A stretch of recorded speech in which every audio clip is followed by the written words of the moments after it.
Hello friends, तो कैसे हैं आप लोग। तो मैं आपके साथ जुड़ गया हूं आपके बीपीएससी टीआरडी 2 के क्वेश्चंस के साथ। तो चलिए हम लोग अपने क्लास की शुरुआत करते हैं। निम्नलिखित में से कौन सा सबसे कम घर्षण उत्पन्न करता है। तो सबसे कम घर्षण कौन सा उत्पन्न करता है ये बताइए।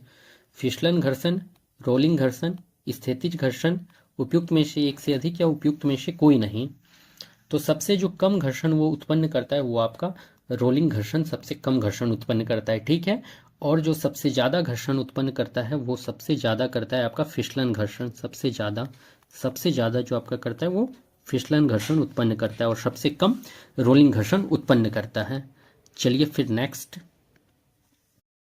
पांचवी बाघ गणना रिपोर्ट 2022 के अनुसार भारत में बाघों की संख्या है। भारत में बाघों की संख्या कितनी है 2022 की पांचवी बाघ गणना की रिपोर्ट के अनुसार। तो वो आपका कितना है, 3067, 3167, 3267, उपयुक्त में से एक से अधिक या उपयुक्त में से कोई नहीं।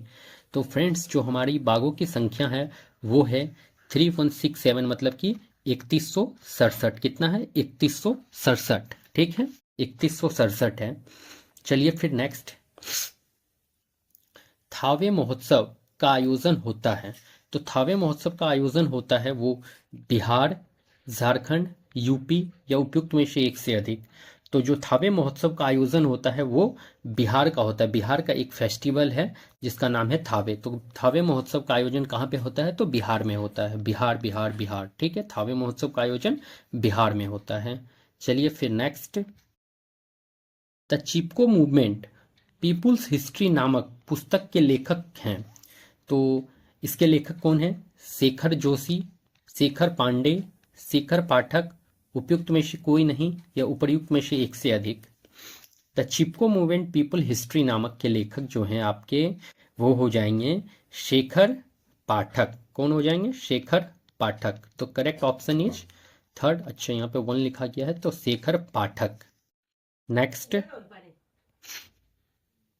विश्व ब्रेल लिपि दिवस कब मनाया जाता है। तो एक क्वेश्चन आपके दिवस से आना कंपलसरी है, तो इसको आप लोग ध्यान से देख लेंगे, ठीक है। तो विश्व ब्रेल लिपि दिवस 9 जनवरी, 8 जनवरी, 4 जनवरी, उपयुक्त में से कोई नहीं, उपयुक्त में से एक से अधिक। तो ब्रेल लिपि दिवस जो हो जाएगा वो हो जाएगा आपका 4 जनवरी। Correct option is C. Correct option C, 4 जनवरी। अब 9 जनवरी को क्या मनाया जाता है, तो 9 जनवरी को मनाया जाता है प्रवासी दिवस। क्या मनाया जाता है, प्रवासी प्रवासी दिवस। प्रवासी दिवस कब मनाया जाता है, तो 9 जनवरी को, ठीक है। और 8, ये क्या है, जनवरी, 8 जनवरी, अच्छा ठीक है। 9 जनवरी को आपका प्रवासी दिवस मनाया जाता है। और एक चीज याद रखिएगा, 8 मार्च को याद रखिएगा, ये क्या मनाया जाता है, अंतर्राष्ट्रीय महिला दिवस। अंतर्राष्ट्रीय महिला दिवस, अंतर्राष्ट्रीय महिला दिवस, 8 मार्च को अंतर्राष्ट्रीय महिला दिवस मनाया जाता है। अच्छा, और ये ब्रेल लिपि दिवस कब से शुरू हुआ है मनाना, तो ये 2019 से शुरू हुआ है। कब से शुरू हुआ है, तो 2019 से स्टार्ट हुआ है। ब्रेल लिपि दिवस मनाना जो स्टार्ट हुआ है वो 2019 से स्टार्ट हुआ है, इस बात को भी ध्यान में रखेंगे। चलिए फिर नेक्स्ट, अच्छा और एक बात आप लोग ध्यान में रखेंगे कि यहाँ पे जो मैं पी वाई क्यू करा रहा हूँ तो उसमें आपको डिटेल डिस्कशन देखने को नहीं मिल रहा है, ठीक है। बट आपको जो पी वाई क्यू के बाद का जो सेशन प्रोवाइड कराया जाएगा उसमें डिटेल डिस्कशन के साथ आपको क्वेश्चन प्रोवाइड कराया जाएगा, तो उसमें आपका डिटेल डिस्कशन आ जाएगा, ठीक है। चलिए फिर नेक्स्ट क्वेश्चन की तरफ। सूर्य है एक श्वेत तारा, लाल तारा, पीला तारा, उपयुक्त में से एक से अधिक या उपयुक्त में से कोई नहीं। तो सूर्य क्या है एक, तो सूर्य हमारा एक क्या है, वो एक पीला तारा है। सूर्य क्या है, एक पीला तारा है। क्या है, पीला तारा, ठीक है। चलिए फिर नेक्स्ट, ग्लोब पर 1 डिग्री के अंतराल पर खींची अक्षांश रेखाएं कितनी है। अच्छा, बहुत अच्छा क्वेश्चन है। 179, 181, 180 या उपयुक्त में से एक से अधिक। तो इसका जो करेक्ट आंसर होने वाला है, so our correct answer is option number A, 179, ठीक है। 179 will be the correct answer, 179। Next, Kosi मैदान की समुद्र तल से औसत ऊंचाई है। अच्छा, तो ये कितना है ऊंचाई, 300 मीटर, 150 मीटर, 30 मीटर या उपयुक्त में से एक से अधिक। तो कोसी मैदान की समुद्र तल से ऊंचाई कितनी है? तो वो है मेरे भाई, वो आपका 30 मीटर है। कितना है? 30 मीटर। कितना है? 30 मीटर है, ठीक है। और देखिए कोशी को ही ना, कोशी को क्या कहा जाता है? कोशी को कहा जाता है विश्वघाती नदी। विश्वघाती नहीं, विश्वासघाती नदी, ठीक है। विश्वासघाती नदी, विश्वासघाती नदी, विश्वासघाती नदी, ठीक है। विश्वासघाती नदी, क्या कोशी को ही विश्वासघाती नदी कहा जाता है, ठीक है। इस बात को ध्यान में रखेंगे। इसको मार्ग बदलने वाली नदी भी कहा जाता है, मार्ग बदलने वाली नदी। कोशी को विश्वासघाती नदी, मार्ग बदलने वाली नदी भी कहा जाता है, मार्ग बदलने वाली नदी भी कहा जाता है, मार्ग बदलने वाली नदी भी कहा जाता है, ठीक है। इतना बात को याद रखेंगे। चलिए फिर नेक्स्ट, जीवाश्मों के आधार पर मानव का उत्पत्ति केंद्र है। तो जीवाश्मों के आधार पर मानव का उत्पत्ति केंद्र कौन सा है? कौन सा बताइए? अफ्रीका की रिफ्ट घाटी है, या फिर आपका मध्य एशिया है, जेरूसलम है, या उपयुक्त में से एक से अधिक, या उपयुक्त में से कोई नहीं। तो आपका जो करेक्ट आंसर होगा, तो जीवाश्मों के आधार पर मानव का उत्पत्ति केंद्र जो है वो अफ्रीका की रिफ्ट घाटी है। क्या है? अफ्रीका की रिफ्ट घाटी। मानव का उत्पत्ति केंद्र क्या है? तो अफ्रीका की रिफ्ट घाटी है, ठीक है। अफ्रीका की रिफ्ट वैली जो है मानव का उत्पत्ति केंद्र है। इस बात को आप लोग अच्छे से ध्यान में रखेंगे। चलिए फिर नेक्स्ट, दो समुदायों के मध्य सांस्कृतिक संपर्क कहलाता है। तो सांस्कृतिक संपर्क क्या कहलाता है? एनकल्चरेशन, एकल्चरेशन, कल्चरल रैम, या उपयुक्त में से एक से अधिक। तो बता दीजिए, बहुत ही इजी क्वेश्चन है ये। तो बताइए आप लोग। तो इसका जो करेक्ट आंसर होगा हमारा option number 2, acculturation. Acculturation will be the correct answer, acculturation, ठीक है। चलिए फिर नेक्स्ट, बरौनी तेल शोधक संयंत्र बिहार के किस जिले में स्थित है? अच्छा, बरौनी तेल शोधक संयंत्र बता दीजिए कहाँ है, बिहार के किस जिले में है बरौनी तेल शोधक संयंत्र? सहरसा, मधुबनी, बेगूसराय, उपयुक्त में से एक से अधिक, या उपयुक्त में से कोई नहीं। तो बरौनी तेल शोधक संयंत्र जो है वो है आपका बेगूसराय में। कहाँ है? बेगूसराय जिले में है। किस जिले में है? तो बेगूसराय जिले में है, ठीक है। चलिए फिर नेक्स्ट, टेहरी बांध परियोजना संबंधित है नियतवादी विचारधारा से, संभववादी विचारधारा से, वैज्ञानिक नियतवादी विचारधारा से, उपयुक्त में से एक से अधिक, या उपयुक्त में से कोई नहीं। बताइए, टेहरी बांध परियोजना किससे संबंधित है? तो वो आपका है संभववादी विचारधारा से संबंधित है, संभववादी विचारधारा से। चलिए फिर नेक्स्ट, निम्नलिखित में से कौन सी उड़ीसा की स्थानांतरितशील कृषि है? ठीक है, तो कौन सा है उड़ीसा की स्थानांतरित कृषि? कौन सी है बता दीजिए आप लोग, बता दीजिए। ये बहुत ही इंपॉर्टेंट है, ये वीवीआई टाइप का क्वेश्चन है, क्योंकि इससे क्वेश्चन जरूर देखने को आपके एग्जाम में मिल जाता है। पोंडू है, पेंडा है, बेवर है, उपयुक्त में से एक से अधिक। तो उड़ीसा का बताना है। तो उड़ीसा का क्या है स्थानांतरित कृषि, कौन सा है उड़ीसा का? तो वो मेरे भाई वो आपका है पोंडू। पोंडू है आपका उड़ीसा का, ठीक है। पोंडू है कहाँ का आपका? उड़ीसा का। और पेंडा कहाँ का है? तो पेंडा आपका है आंध्र प्रदेश का। आंध्र प्रदेश का है आपका, आंध्र प्रदेश का आपका पेंडा है, आंध्र प्रदेश का आपका पेंडा है। और बेवर कहाँ है? तो बेवर है आपका मध्य प्रदेश का। बेवर आपका मध्य प्रदेश का है, मध्य प्रदेश का है आपका बेवर, ठीक है। मध्य प्रदेश का बेवर, पेंडा आंध्र प्रदेश का, और पोंडू जो है आपके उड़ीसा का है, ठीक है। तो इस कृषि को जरूर याद रखेंगे, ठीक है। नेक्स्ट, बलूचिस्तान में चलवासी का तंबू कहलाता है किजसी, क्लांग, क्लूफ, उपयुक्त में से कोई नहीं, उपयुक्त में से एक से अधिक। तो बता दीजिए क्या होगा इसका आंसर? तो इसका जो आंसर होने वाला है वो आपका होने वाला है किजसी। क्या होने वाला है? किजसी, किजसी, ठीक है, किजसी। नेक्स्ट, बिहार के किस जिले में रेशमी वस्त्र का उत्पादन सर्वाधिक होता है? तो रेशमी वस्त्र जो होता है मेरे भाई वो बिहार के किस जिले में अधिक होता है? मधुबनी, भागलपुर, औरंगाबाद, या कोई नहीं। तो वो जो होता है आपके भागलपुर जिले में रेशमी वस्त्र सबसे अधिक होता है, ठीक है। तो इसीलिए तो भागलपुर को सिल्क सिटी कहा जाता है। सिल्क सिटी कौन सा है? तो वो आपका भागलपुर है, ठीक है। चलिए फिर अच्छा, और एक चीज आप लोग याद रखिएगा, मधुबनी में आपका मखाना सबसे ज्यादा होता है, ठीक है। मधुबनी में मखाना सबसे ज़्यादा। मखाना में टॉप कौन है? तो मधुबनी आपका है। सबसे ज़्यादा मखाना जो होता है वो आपके मधुबनी में होता है। ठीक है, इस बात को भी आप लोग ध्यान में रखेंगे। चलिए फिर नेक्स्ट, विदेश में भारतीय राष्ट्रीय ध्वज प्रथम बार किसने फहराया? अच्छा, बहुत ही अच्छा क्वेश्चन है। तो विदेश में पहली बार जो है भारतीय राष्ट्रीय ध्वज किसने फहराया था? लाला लाजपत राय, मैडम भिखाजी कामा, रास बिहारी बोस, उपयुक्त में से एक से अधिक या उपयुक्त में से कोई नहीं? बता दीजिए। तो विदेश में जो भारतीय राष्ट्रीय ध्वज पहली बार फहराया है वो थी हमारी मैडम फिकाजी कामा। मैडम फिकाजी कामा ने विदेश में पहली बार राष्ट्रीय ध्वज फहराया। और विदेश में कहाँ पे फहराया है? तो जर्मनी के स्टुटगार्ड में, जर्मनी के स्टुटगार्ड में फहराया। जर्मनी के स्टुटगार्ड में फहराया। स्टुटगार्ड में फहराया।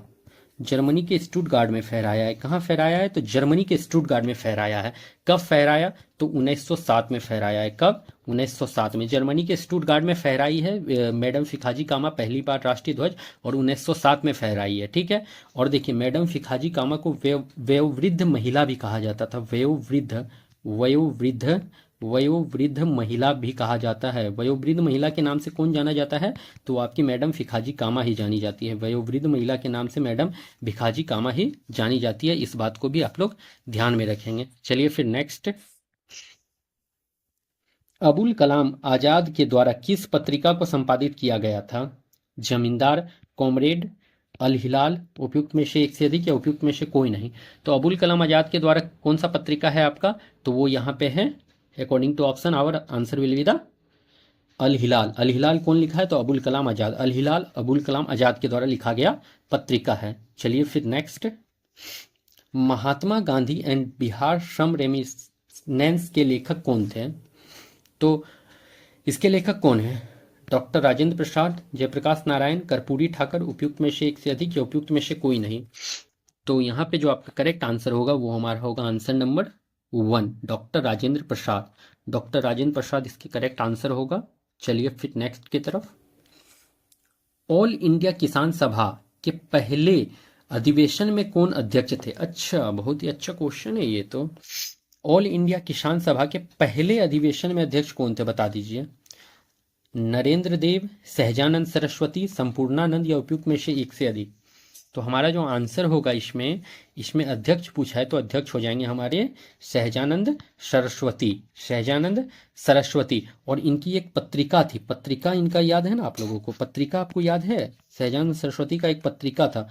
पत्रिका कौन सा था? पत्रिका एक था हुंकार नाम का पत्रिका था। सहजानंद सरस्वती का पत्रिका क्या था? हुंकार। हुंकार पत्रिका किसका है? तो सहजानंद सरस्वती की पत्रिका का नाम है। ठीक है, और देखिए ऑल इंडिया किसान सभा का गठन कब हुआ है? तो 1936 में ऑल इंडिया किसान सभा जो आपका वो बन गया है। कब बना है? इसका जो बना है ये कब? 1936 में बना है। कब बना है? 1936 में बना है। और ये कहाँ पे इसका पहला अधिवेशन हुआ कहाँ था? तो पहला अधिवेशन जो हुआ था वो लखनऊ में हुआ था। ठीक है, और इसके ऑल इंडिया किसान सभा के सचिव कौन थे? सचिव, ये तो सहजानंद सरस्वती अध्यक्ष थे, लेकिन सचिव कौन थे? तो ऑल इंडिया किसान सभा के सचिव जो थे वो आपके एमजी रंगा थे। कौन थे? एमजी रंगा।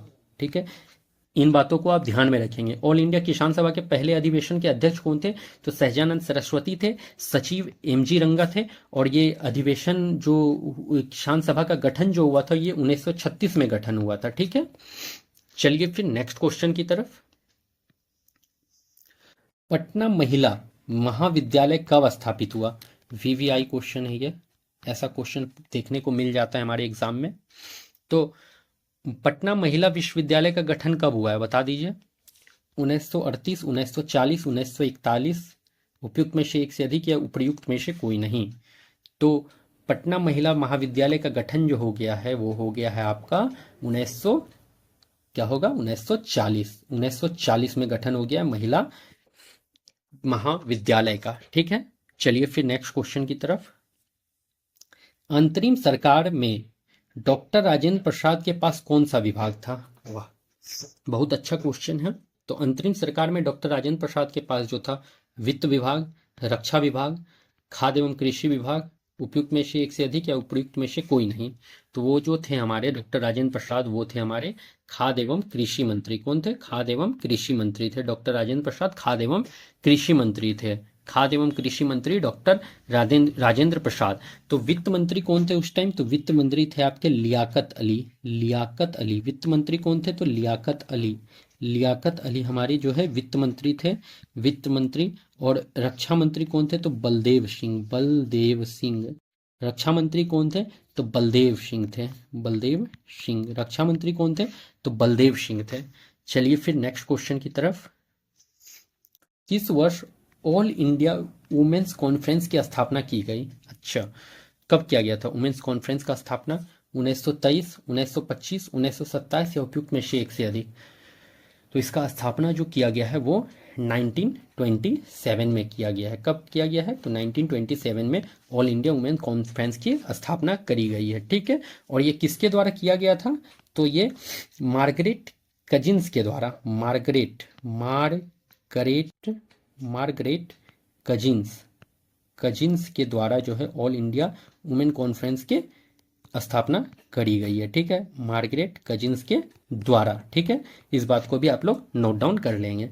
चलिए फिर नेक्स्ट, बंगाल विभाजन 16 अक्टूबर 1905 को किस दिवस के रूप में मनाया गया था?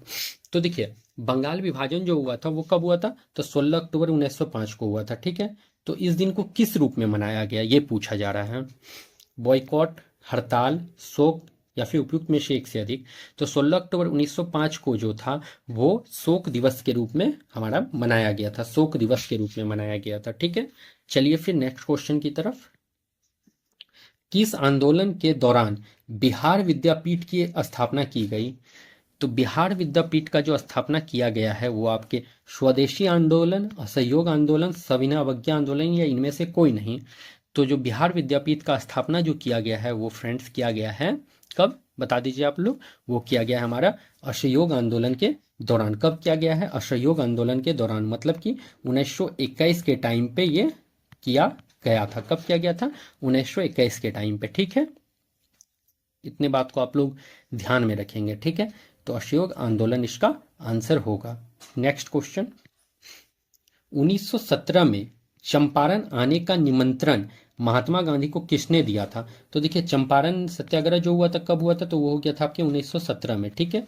तो चंपारण आने का निमंत्रण जो महात्मा गांधी को कौन दिए थे? राजकुमार शुक्ल दिए थे, जेबी कृपलानी, डॉक्टर राजेंद्र प्रसाद, इनमें से कोई नहीं या एक से अधिक? तो कौन बुलाया था बताओ तुम लोग, कि बुलाया कौन था आखिर महात्मा गांधी को 1917 में चंपारण?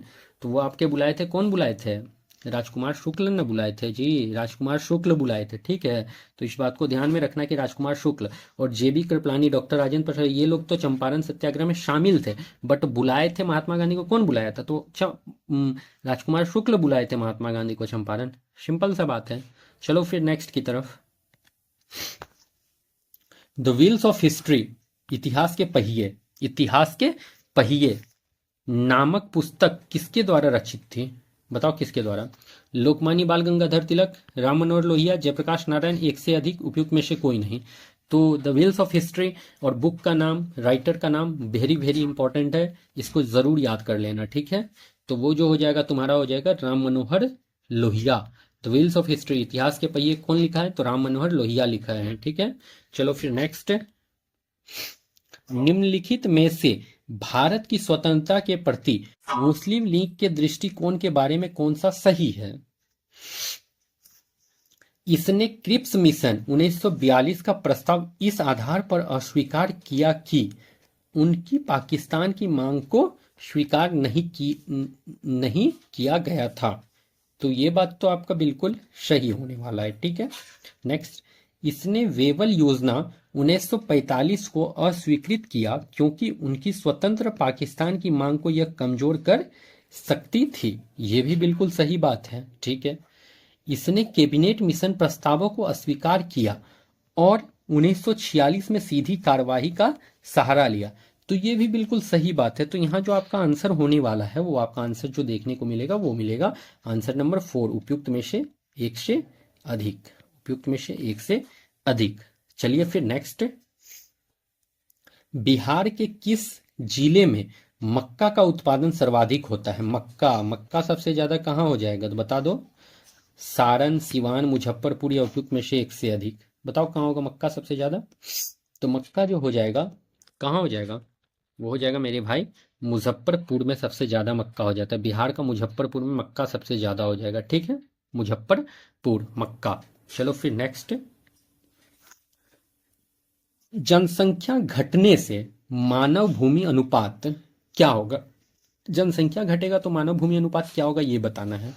घटता है, बढ़ता है, स्थिर रहता है, उपयुक्त में से एक से अधिक, उपयुक्त में से कोई नहीं। जनसंख्या घटने से मानव भूमि अनुपात घटेगा, कभी नहीं, ऐसा तो कभी नहीं होगा। स्थिर रहेगा ना, कभी नहीं। बढ़ेगा तो बिल्कुल, जनसंख्या घटने से मानव भूमि अनुपात क्या होगा, वो बढ़ जाएगा। तो इसका करेक्ट आंसर होगा सेकेंड नंबर, बढ़ता है, ठीक है। चलो फिर नेक्स्ट, भारतवर्ष में संघवाद के संदर्भ में निम्नलिखित में से कौन सा कथन सत्य है। अच्छा, एक अर्ध संघीय राज्य देश के अंतर्गत भारतीय संघवाद का परिणाम है, ठीक है।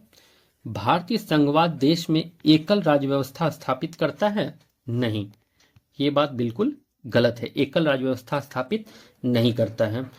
भारतीय संघवाद सुदृढ़ एकात्मक आधार के साथ क्षैतिज नहीं है, ये भी बिल्कुल गलत है। क्षैतिज नहीं है यहाँ बोल दिया, तो ये भी बिल्कुल गलत है। तो इसका सही आंसर क्या होगा आपको, तो सही आंसर होगा ऑप्शन नंबर 1। ऑप्शन नंबर 1, एक अर्ध संघीय राज्य देश के अंतर्गत भारतीय संघवाद का परिणाम है, ठीक है। चलिए फिर नेक्स्ट क्वेश्चन की तरफ। भारत में दबाव समूह निम्नलिखित में से किससे पीड़ित है।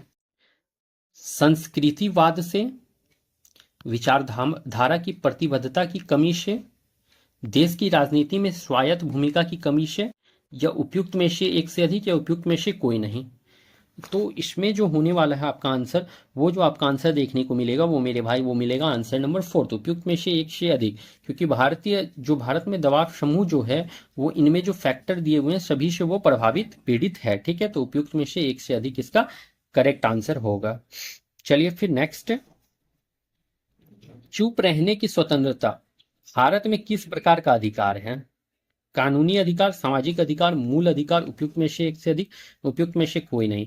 तो चुप रहने का स्वतंत्रता जो है वो आपका एक प्रकार का मूल अधिकार या मौलिक अधिकार है। Option number C is correct, ठीक है। और फ्रेंड्स, अगर आपको मेरा सेशन पसंद आ रहा है तो आप चैनल को सब्सक्राइब कर देंगे और मेरे वीडियो को लाइक और शेयर जरूर कर देंगे, और साथ में ही मेरे चैनल को सब्सक्राइब भी कर देंगे, क्योंकि जिससे मुझे मोटिवेशन मिलेगा और मैं मोटिवेट होऊंगा तो और मैं और अच्छे तरह से ट्राई करूंगा और बेहतर पढ़ाने की कोशिश करूंगा। तो प्लीज़ मेरे चैनल को सब्सक्राइब भी कर देंगे आप लोग। चलिए फिर नेक्स्ट क्वेश्चन की तरफ। दूरदर्शन का ध्येय वाक्य है बहुजन हिताय बहुजन सुखाय, सत्यमेव जयते, उपयुक्त में से कोई नहीं, सत्यम शिवम सुंदरम, उपयुक्त में से एक से अधिक। तो दूरदर्शन का जो ध्येय वाक्य होगा वो हो जाएगा आपका सत्यम शिवम सुंदरम। क्या हो जाएगा, सत्यम शिवम सुंदरम आपका दूरदर्शन का ध्येय वाक्य है, ठीक है। चलिए फिर नेक्स्ट, भगवान महावीर वन्य जीव अभ्यारण्य कहाँ स्थित है। देखिए ये क्वेश्चन रिपीट हुआ है, एक तो टीआरई 2 में ये क्वेश्चन आया ही आया है, साथ में टीआरई 3 में भी ये क्वेश्चन पूछ लिया गया था, ठीक है। क्वेश्चन रिपीट हुआ इसलिए ये इंपॉर्टेंट टाइप का हो सकता है फिर से रिपीट करे, ठीक है। तो भगवान महावीर वन्य जीव अभ्यारण्य कहाँ है, राजस्थान, मध्य प्रदेश, गोवा, उपयुक्त में से एक से अधिक, या उपयुक्त में से कोई नहीं। तो ये जो आपका है इसका जो आंसर आपको देखने को मिलेगा वो मिलेगा गोवा। भगवान महावीर वन्य जीव अभ्यारण्य कहाँ है, तो गोवा, गोवा में है भगवान महावीर वन्य जीव अभ्यारण्य। नेक्स्ट, खुदाई खिदमतगार आंदोलन का नेतृत्व किसने किया। ख्वाजा मोइनुद्दीन चिश्ती, खान अब्दुल गफ्फार खान, सर सैयद अहमद खान, या उपयुक्त में से एक से अधिक। तो खुदाई खिदमतगार आंदोलन का नेतृत्व जो करे हैं वो आपके किए हैं, कौन किए हैं बता दो, खान अब्दुल गफ्फार खां जो किए खुदाई खिदमतगार। और लाल कुर्ती आंदोलन भी इन्हीं ने ही चलाया था। खुदाई खिदमतगार को ही लाल कुर्ती आंदोलन भी कहते हैं, और लाल कुर्ती आंदोलन भी यही चलाए हैं। लाल कुर्ती आंदोलन से भी संबंधित जो है आपके खान अब्दुल गफ्फार खां ही संबंधित है, ठीक है। खुदाई खिदमतगार या फिर लाल कुर्ती आंदोलन से संबंधित आपके खान अब्दुल गफ्फार खान है, ठीक है। चलिए फिर नेक्स्ट, जनजातीय गौरव दिवस कब से शुरू किया गया। तो जनजातीय गौरव दिवस शुरू किया गया है वो आपके कब से शुरू किया गया है, वो किया गया है आपका 15 नवंबर 2021 से। कब से शुरू किया गया है? 15 नवंबर 2021 से, ठीक है, 15 नवंबर 2021 से। चलिए फिर नेक्स्ट, कौन सा राज्य सर्वाधिक बाजरा उत्पादित करता है? तो बाजरा हरियाणा, राजस्थान, पंजाब, उपयुक्त में से एक से अधिक, उपयुक्त में से कोई नहीं। तो सर्वाधिक जो बाजरा उत्पादन करता है वो आपका करता है, अकॉर्डिंग टू ऑप्शन, आपका option number 2 is correct, Rajasthan. Rajasthan सबसे ज्यादा बाजरा, सर्वाधिक बाजरा राजस्थान में होता है, ऑप्शन नंबर 2, ठीक है। नेक्स्ट, सेल जिनमें जीवाश्म पाए जाते हैं उसे क्या कहते हैं? अवसादी सेल, कायांतरित सेल, आग्नेय सेल, उपयुक्त में से एक से अधिक। तो जीवाश्म जिसमें पाया जाता है उसको क्या कहेंगे? अवसादी सेल कहा जाएगा। सिंपल वन वर्ड आंसर है अवसादी सेल, इजी क्वेश्चन है, अवसादी सेल। जीवाश्म पाने वाला कौन सा है? अवसादी सेल हो जाएगा। नेक्स्ट क्वेश्चन, चाप झील, ओक्सबो झील पाई जाती है हिम नदों में, नदी घाटियों में, रेगिस्तानों में, उपयुक्त में से एक से अधिक, उपयुक्त में से कोई नहीं। तो चाप झील, ऑक्सबो लेक जो पाया जाता है वो आपका पाया जाता है कहाँ पर? आपका जो पाया जाता है वो नदी घाटियों में देखने को मिलता है, ऑक्सबो लेक, ठीक है। चलिए फिर नेक्स्ट क्वेश्चन की तरफ, विश्व जल दिवस मनाया जाता है, दिवस से एक जरूर आता है इसलिए ये दिवस को याद रखेंगे अच्छे से, ये वीवीआई है, दिवस वीवीआई टाइप में आता है, क्योंकि हर बार एक ना एक क्वेश्चन आपको यहां से देखने को मिल जाता है, ठीक है। तो विश्व जल दिवस 22 जनवरी, 22 फरवरी, 2 फरवरी, इनमें से कोई नहीं। तो जल दिवस जो हो जाएगा यहाँ पे, तो वो आपका हो जाएगा इनमें से कोई नहीं। तो इनमें से कोई नहीं हो गया, तो जल दिवस आखिर होता कब है? होता कब है जल दिवस? तो जल दिवस जो मनाया जाता है मेरे भाई, वो आपके 22 मार्च को मनाया जाता है, 22 मार्च को, मतलब कि 22 मार्च को आपका विश्व जल दिवस मनाया जाता है, ठीक है। चलिए फिर नेक्स्ट क्वेश्चन की तरफ, एक सिंह युक्त गेंडा का गृह राज्य है, मतलब पूछ रहा है कि एक सिंह वाला गेंडा कहाँ मिलता है, यही पूछ रहा है, सिंपल सा क्वेश्चन है। गुजरात, केरल, असम, उपयुक्त में से एक से अधिक, उपयुक्त में से कोई नहीं। तो एक सिंह वाला जो गेंडा मिलता है वो आपके कहाँ देखने को मिलता है? वो आपके असम में देखने को मिल जाता है। और असम में कहाँ पे? तो असम का काजीरंगा पार्क, काजीरंगा, काजीरंगा, काजीरंगा में, काजीरंगा कहाँ है? तो असम में, वहां पे ही एक सिंह वाला गेंडा आपको देखने को मिल जाता है, ठीक है। गुजरात में आपका गिर, गिर है, गिर कहाँ है? गिर है आपके गुजरात में, और इसमें जो है एशियाई शेर आपको मिलते हैं। गुजरात कहाँ है? तो गिर में, गिर कहाँ पे है? गुजरात में, और आपको एशियाई शेर इसी में देखने को मिलते हैं। तो एक सिंह वाला गेंडा पूछा है तो वो कहाँ पे? असम, असम में किसमें? काजीरंगा नेशनल पार्क में, ठीक है, काजीरंगा नेशनल पार्क में। चलिए फिर नेक्स्ट क्वेश्चन की तरफ, बॉक्साइट का सर्वाधिक उत्पादक है अफ्रीका, ब्राजील, भारत, उपयुक्त में से एक से अधिक। तो बॉक्साइट कहाँ सबसे ज्यादा मिलेगा? अकॉर्डिंग तो ऑप्शन तो हो जाएगा यहाँ पे भारत, भारत में भी कहाँ? तो भारत के उड़ीसा में, बट यहाँ पे सर्वाधिक पूछा है तो ये तो अकॉर्डिंग टू ऑप्शन हो गया, बट इसका जो हो जाएगा सही आंसर वो हो जाएगा आपके ऑस्ट्रेलिया में सबसे ज्यादा आपको बॉक्साइट देखने को मिलता है। ऑस्ट्रेलिया, ऑस्ट्रेलिया में सर्वाधिक जो बॉक्साइट होता है वो ऑस्ट्रेलिया में ही आपको देखने को मिल जाता है, ठीक है, क्योंकि उत्पादक सबसे ज्यादा वही है। चलिए फिर नेक्स्ट, सुनहरा रेशा से अभिप्राय है चाय, कपास, पटसन, उपयुक्त में से एक से अधिक, उपयुक्त में से कोई नहीं। तो सुनहरा रेशा किसे कहा जाता है? तो सुनहरा रेशा मेरे भाई वो जो कहा जाता है आपके पटसन को कहा जाता है, जिसको आप लोग जूट भी कहते हैं, पटसन को ही जूट भी कहा जाता है, ठीक है। तो जूट, तो सुनहरा रेशा जूट से रिलेटेड है, पटसन से, ठीक है। और कपास को रजत रेशा कहा जाता है, कपास को रजत रेशा मतलब कि क्या? सिल्वर फाइबर, रजत रेशा माने कि सिल्वर फाइबर कहा जाता है। रजत रेशा किसे कहा जाता है? तो कपास को कहा जाता है। चलिए फिर नेक्स्ट, जनसंख्या में परिवर्तन के 3 मुख्य कारक हैं। तो जन्म, मृत्यु एवं विवाह, जन्म, मृत्यु एवं प्रवास, जन्म, मृत्यु एवं जीवन प्रत्याशा, उपयुक्त में से एक से अधिक। तो परिवर्तन का 3 मुख्य कारक जो है वो आपका हो जाएगा, बहुत ही इजी क्वेश्चन है, बता दीजिए क्या होगा, कॉमन सेंस वाला क्वेश्चन है। तो इसका जो सही आंसर होगा जन्म, मृत्यु एवं प्रवास। Correct answer will be option number 2, जन्म, मृत्यु और प्रवास, ठीक है। चलिए फिर नेक्स्ट, मानव गतिविधियों के कारण पर्यावरण में प्रतिकूल परिवर्तन कहलाता है। पारिस्थितिक अशांति, तबाही, पारिस्थितिक क्षरण या उपयुक्त में से एक से अधिक।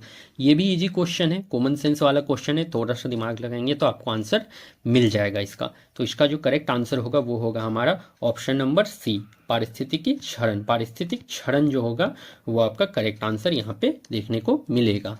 ठीक है, चलिए फिर नेक्स्ट, काले फेफड़े का रोग संबंधित है। डिजीज से भी एक क्वेश्चन जरूर आपको देखने को आपके हर एक एग्जाम में मिल ही जाता है, इसलिए ये भी वीवीआई हो जाता है। ठीक है, आपके नेक्स्ट अपकमिंग एग्जाम्स के लिए। ठीक है, तो इसको भी आप लोग ध्यान से, डिजीज को ध्यान से देखेंगे। तो काले फेफड़े का रोग, ब्लैक लंग डिजीज, किससे रिलेटेड है? किसानों से, कोयला खनिकों से, कपड़ा उद्योग के श्रमिकों से, उपयुक्त में से एक से अधिक या उपयुक्त में से कोई नहीं। तो काले फेफड़े का रोग जो संबंधित है मेरे भाई, वो आपका कोयला खनिकों से, मतलब कि कोयले के खदान में जो काम करते हैं ना, उनसे संबंधित है काले फेफड़े का रोग, कोयला खनिक से। तो option number 2 will be the correct. ठीक है, चलिए फिर नेक्स्ट, तेल स्लिक, ऑयल स्लिक क्या है? उबला हुआ तेल, ठंडा तेल, समुद्र की सतह पर तेल की पतली फिल्म, उपयुक्त में से एक से अधिक या उपयुक्त में से कोई नहीं। बहुत ही इजी क्वेश्चन है। क्या है तेल स्लिक? ऑयल स्लिक क्या है? तो वो जो है आपका समुद्र की सतह पर तेल की पतली फिल्म है। ठीक है, चलिए फिर नेक्स्ट क्वेश्चन की तरफ। WWF, इसका फुल फॉर्म क्या हो जाएगा? World wild life fund. Full form भी याद कर लेंगे जरूर। ठीक है, क्योंकि कभी कभी आपको फुल फॉर्म भी देखने को आपके एग्जाम में मिल जाता है। ठीक है, तो WWF world wild life fund का पशु चिन्ह क्या है? लाल पांडा, विशालकाय पांडा, बाघ या इनमें से कोई नहीं। तो इसका जो करेक्ट आंसर होगा, वो करेक्ट आंसर आपको जो देखने को मिलेगा वो होगा आपका विशालकाय पांडा। वर्ल्ड वाइल्ड लाइफ फंड का जो पशु चिन्ह है वो विशालकाय पांडा है। चलिए फिर नेक्स्ट क्वेश्चन की तरफ। शुद्ध पानी की तुलना में अशुद्ध पानी का क्वथनांक, तो शुद्ध पानी की तुलना में अशुद्ध पानी का क्वथनांक क्या होगा? समान रहेगा, बढ़ जाएगा, घट जाएगा या उपयुक्त में से एक से अधिक? तो देखिए, शुद्ध पानी का तुलना में जो अशुद्ध पानी का क्वथनांक जो होता है ना, वो हमेशा क्या होता है? वो बढ़ जाता है। हमेशा हमेशा का हमेशा क्या होगा? बढ़ जाता है। ठीक है, so our correct answer will be option number 2, बढ़ जाता है। अशुद्ध पानी का क्वथनांक क्या होता है? हमेशा बढ़ जाता है। चलिए फिर नेक्स्ट, ओजोन छिद्र अधिक स्पष्ट होता है। ओजोन छिद्र अधिक स्पष्ट कहाँ पे दिखाई देता है, ये पूछ रहा है यहाँ पे। तो भूमध्य रेखा पर, कर्क रेखा पर, मकर रेखा पर, उपयुक्त में से एक से अधिक या उपयुक्त में से कोई नहीं। तो भूमध्य रेखा पर बिल्कुल नहीं, कर्क रेखा पर ना, मकर रेखा पर ये भी ना। तो इसका आंसर क्या होगा? तो इसका आंसर जो उपयुक्त में से कोई नहीं होगा, इनमें से तो कोई नहीं इसका आंसर है मेरे भाई। ठीक है, उपयुक्त में से कोई नहीं। तो ये अधिक स्पष्ट दिखाई कहाँ देता है, ये तो जानना जरूरी है ना। तो अधिक स्पष्ट जो दिखाई देता है वो अंटार्कटिका में दिखाई देता है। कहाँ दिखाई देता है? अंटार्कटिका में दिखाई देता है। अंटार्कटिका में कहाँ दिखाई देता है अधिक स्पष्ट? तो अंटार्कटिका में दिखाई देता है। ठीक है, इस बात को आप लोग ध्यान में रखेंगे, क्योंकि यहाँ से एक क्वेश्चन पूछ लेता है, ये भी वीवीआई क्वेश्चन में आ रहा है। ठीक है, अंटार्कटिका में दिखाई देता है। तो आई होप कि आपको मेरा क्लास पसंद आया होगा। अगर आपको मेरा क्लास पसंद आया हो तो लाइक और शेयर जरूर कर देंगे, और साथ में मेरे चैनल को भी सब्सक्राइब जरूर कर देंगे, जिससे मुझे मोटिवेशन मिलेगा और मैं इससे भी बेटर करने का ट्राई करूँगा। तो चलिए फिर हम लोग कल मिलते हैं अपने किसी नेक्स्ट क्लास में। तब तक के लिए best of luck and thank you.